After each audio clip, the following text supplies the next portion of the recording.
Assalamualaikum warahmatullahi wabarakatuh. Perkenalkan saya Alsya Salwani Serina, NIM saya 2313000003. Pada kesempatan kali ini, saya akan mempresentasikan tugas proyek dengan judul Analisis dan Perancangan Implementasi Cloud Computing pada Instansi Tempat PKL di PT PLN Persero UIP Sembagut. Pembahasan ini berfokus pada analisis sistem informasi notifikasi gangguan listrik serta usulan penerapan cloud computing untuk meningkatkan efektivitas sistem. Selanjutnya ada latar belakang. Pada bagian latar belakang, perkembangan teknologi informasi saat ini membuat berbagai instansi mulai melakukan digitalisasi untuk meningkatkan efisiensi kerja. Salah satu teknologi yang banyak digunakan adalah cloud computing, yaitu teknologi yang memungkinkan penyimpanan dan pengolahan data melalui internet. Pada PT PLN UIP Sumbagut sudah terdapat sistem informasi notifikasi gangguan listrik yang membantu proses pengelolaan data gangguan. Namun, masih terdapat beberapa kendala yaitu penyimpanan data yang masih bersifat lokal, proses backup yang belum otomatis, serta akses data yang masih terbatas. Sehingga diperlukan penerapan cloud computing agar sistem menjadi lebih aman, fleksibel, dan efisien. Selanjutnya itu ada profil instansi dan sistem saat ini. PT PLN Persero UIP Subbagut merupakan badan usaha milik negara yang bergerak dalam bidang pembangunan infrastruktur ketenagalistrikan di wilayah Sumatera bagian utara. Pada kegiatan PKL, saya berada pada bagian Sistem dan Teknologi Informasi atau STI yang bertanggung jawab dalam pengelolaan sistem informasi perusahaan. Sistem yang menjadi pembahasan adalah Sistem Informasi Notifikasi Gangguan Listrik. Sebelumnya, pengelolaan data masih menggunakan Microsoft Excel, kemudian dikembangkan menjadi sistem berbasis web yang membantu admin dalam mengelola data gangguan, monitoring progres, dan membuat laporan. Selanjutnya ada analisis sistem berjalan. Berdasarkan hasil analisis, proses bisnis sistem berjalan dimulai ketika petugas menerima informasi gangguan listrik. Kemudian, petugas melaporkan gangguan kepada admin untuk dilakukan verifikasi dan pengolahan data. Setelah data tersimpan, admin melakukan pembaruan status penanganan hingga menghasilkan laporan gangguan.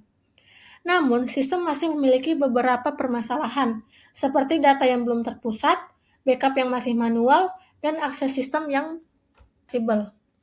Selanjutnya ada perancangan UML sistem usulan. Pada tahap perancangan sistem UML, digunakan untuk menggambarkan rancangan sistem yang akan diterapkan. Nah, di sini ada use case dan activity diagram. Pada use case diagram itu memiliki dua aktor, yaitu admin dan petugas. Admin memiliki hak akses untuk mengelola data gangguan, memperbarui status gangguan, serta membuat laporan. Sedangkan petugas dapat melakukan login, melaporkan gangguan, dan melihat progres penanganan. Selain itu, terdapat activity diagram yang menggambarkan alur proses mulai dari pelaporan gangguan sampai pembuatan laporan.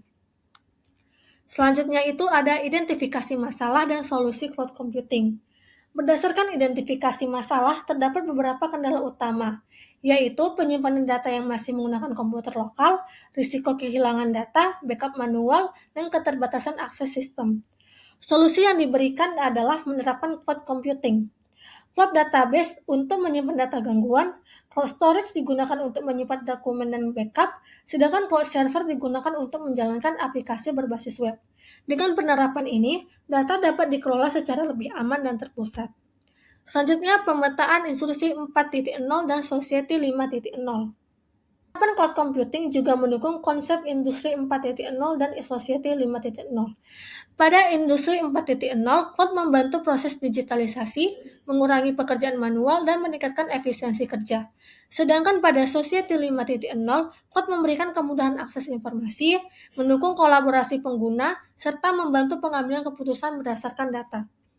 Selanjutnya ada desain arsitektur cloud. Pada desain arsitektur cloud, pengguna yaitu admin dan petugas akan mengakses sistem melalui jaringan internet. Aplikasi berjalan pada cloud server, kemudian data gangguan disimpan pada cloud database, sedangkan dokumen dan backup disimpan pada cloud storage. Dengan arsitektur ini, data menjadi lebih terpusat, aman, dan dapat diakses sesuai hak akses pengguna. Selanjutnya ada manfaat, risiko, dan implementasi. Penerapan cloud computing memberikan beberapa manfaat, seperti akses data yang lebih fleksibel, backup otomatis, penyimpanan data terpusat, dan peningkatan efisiensi kerja. Namun, terdapat juga beberapa resiko, seperti ketergantungan terhadap internet, keamanan data, biaya layanan cloud, serta proses migrasi data. Untuk implementasinya dilakukan beberapa tahap, yaitu migrasi data ke cloud, menyimpan layanan cloud, melakukan pengujian sistem, memberikan pelatihan pengguna, dan melakukan evaluasi secara berkala. Selanjutnya masuk ke kesimpulan. Berdasarkan hasil analisis, sistem informasi notifikasi gangguan listrik pada PT PLN UIP Sumbagut sudah membantu proses pengolahan data gangguan. Namun, masih terdapat keterbatasan pada penyimpanan lokal dan proses backup manual. Oleh karena itu, penerapan cloud computing menggunakan cloud database, cloud storage, dan cloud server dapat menjadi solusi untuk meningkatkan keamanan data, efisiensi kerja, serta kemudahan akses informasi. Demikian presentasi dari saya. Terima kasih atas perhatiannya. Wassalamualaikum warahmatullahi wabarakatuh.